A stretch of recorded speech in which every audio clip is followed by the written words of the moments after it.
bismillahi maa ngi sant buur bi sapub julleen mu dem ci xayruna bi déggal ko say loxo ilahi naasi mu may ma ak ren ma way ci saasi def leen ni way muy borom bi sëñ bi bàyyi mintu atum 1914 sax la faatu sëñ booba waaju sax ca njàngale ma du des gannaaw du wax ni kenn xaar ma du ñëpp man di doon yonent Yàlla du ñëpp man shahid ci yoonu Yàlla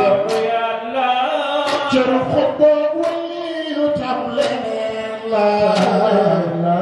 royal ji koy kuy may wayal bu baax la sëriñ bi sant naa la sant Yàlla mi def ci kàttanam sa cër fa Yàlla di cër bu rëy ba tax nga mën di toog fay di woña doon xëram ñu dox ba ñëw fii xoolal ma ko diwaar ba jëm Basam bu jëna Mali ñëw ba fii ci Gàmbi seen mu jawaa sottiwul mbaaxu seen def leen ni doomi ndey ci biir dëkkam bi bu ñuy waxee ñeneen ña dégg wax ja bu ñuy waxee ñeneen ñi sof ca wax ja mel ni doom yu nampandoo ca seen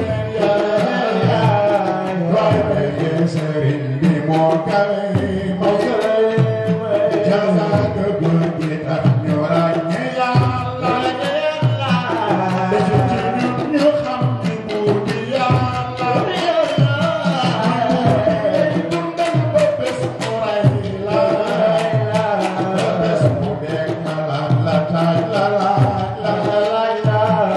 sëriñ bi mos na wax ni kenn man la jëf gi yëpp moo di wax la Yàlla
yàlla yàlla nangu noonu lépp lu fi doon sàkk